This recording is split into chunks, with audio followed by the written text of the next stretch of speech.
Welcome to Banten. Welcome to Banten.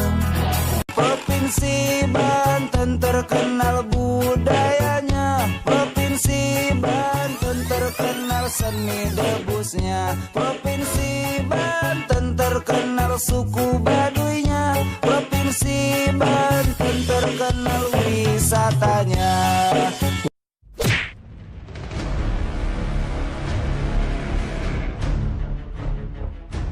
Banten Provinsi 1000 Kiai Sejuta Santri.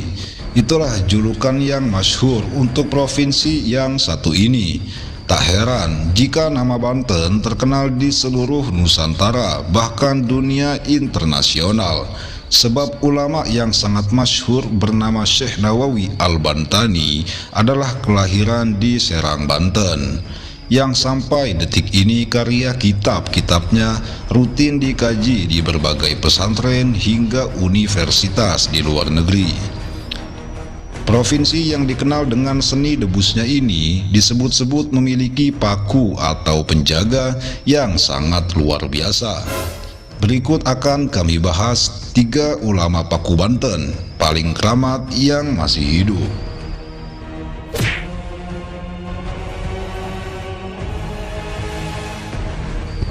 1. Abuya Syar'i Ciomas. Abuya Tubagus Ahmad Syar'i Ciomas, Banten, sosok ulama yang saat ini paling diakui keberadaannya sebagai himayah atau paku Provinsi Banten.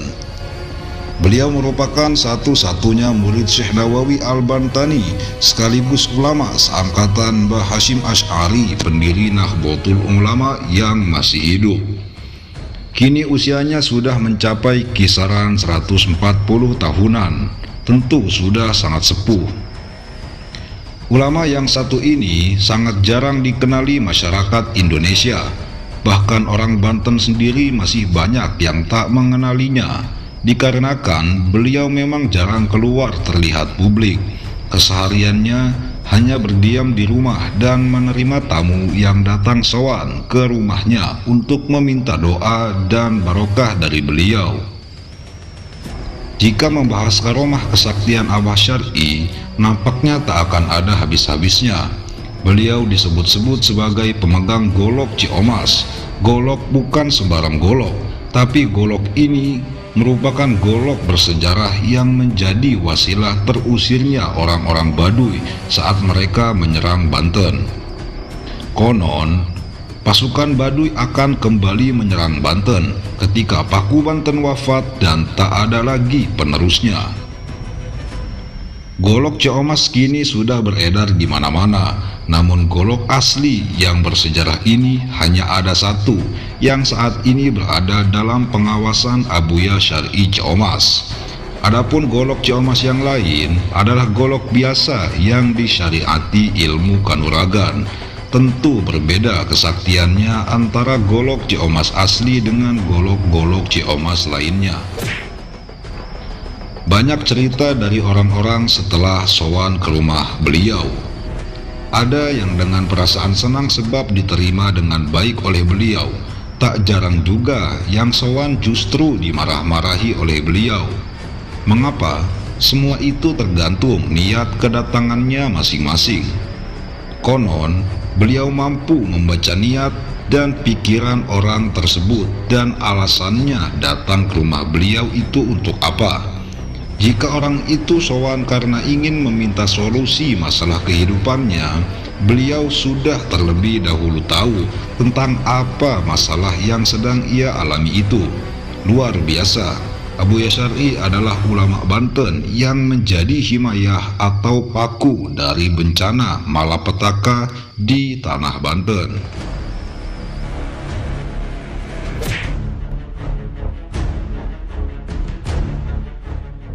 2. Abuya Muhtadi Cidahu, Pandeglang, Banten. Beliau merupakan salah satu ulama yang diakui sebagai pakunya tanah Banten.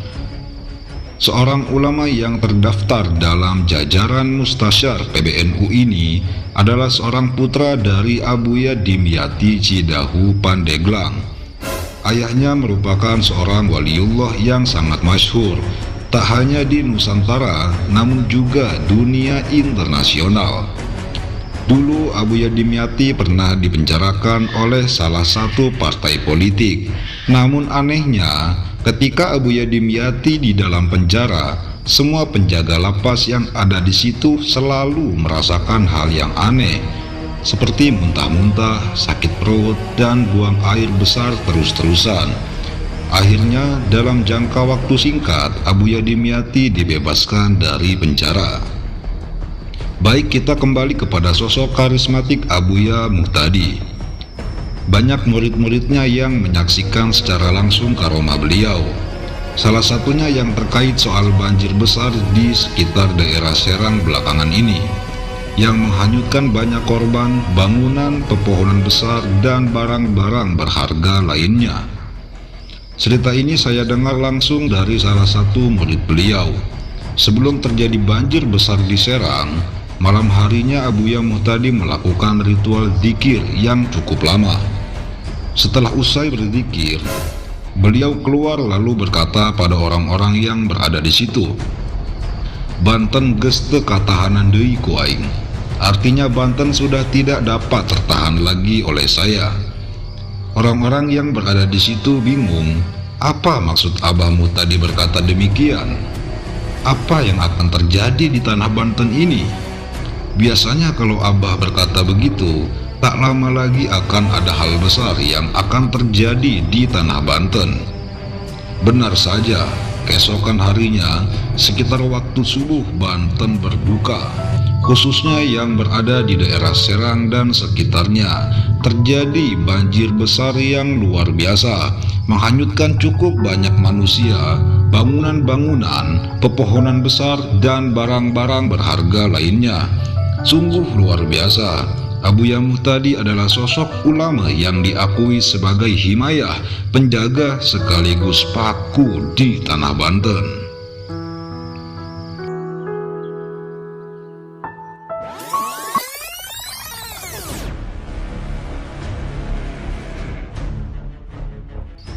Tiga, Abuya Munfasir Padarincang, Banten. Ulama Paku Banten yang terakhir adalah Abuya Munfasir yang bertempat tinggal di Padarincang, Serang, Provinsi Banten. Pesantren beliau yang tanpa nama terletak di kaki Bukit Padarincang. Dulunya beliau seorang dosen, IAIN di kota Cirebon. Setelah itu beliau hijrah kembali ke Padarincang. Beliau menjual seluruh harta bendanya untuk dibelikan sebidang sawah dan membangun sepetak gubuk, dan sisa selebihnya beliau sumbangkan. Beliau pernah bercerita di saat krisis moneter, di mana keadaan sangatlah paceklik, sampai-sampai pada saat itu katanya, untuk makan satu biji telur saja harus dibagi 7. Abuya Munfasir hanya menerima santri laki-laki yang jumlahnya maksimal 40 orang saja. Akan tetapi belum pernah santrinya mencapai angka 40 orang. Abuya menerapkan beberapa syarat untuk dapat mondok dan menuntut ilmu di tempatnya. Salah satunya dengan tidak diperbolehkannya membawa apapun, hanya baju yang melekat di badan saja yang diperbolehkan untuk dibawa ke pondok beliau. Selain itu, Abuya juga memberikan syarat untuk siapa saja yang ingin menuntut ilmu dengan beliau, diharuskan untuk dites agar sanggup berpuasa selama 40 hari, sambil berbuka dan sahurnya hanya dengan 3 teguk air saja, tidak lebih. Setelah melewati taraf pengetesan ini, Abuya mengharuskan santri untuk berpuasa dengan umbi-umbian yang tidak diperbolehkan untuk dimasak atau terkena api. Pada taraf ini santri harus mengiringi puasanya dengan membaca Al-Quran 10 juz perharinya.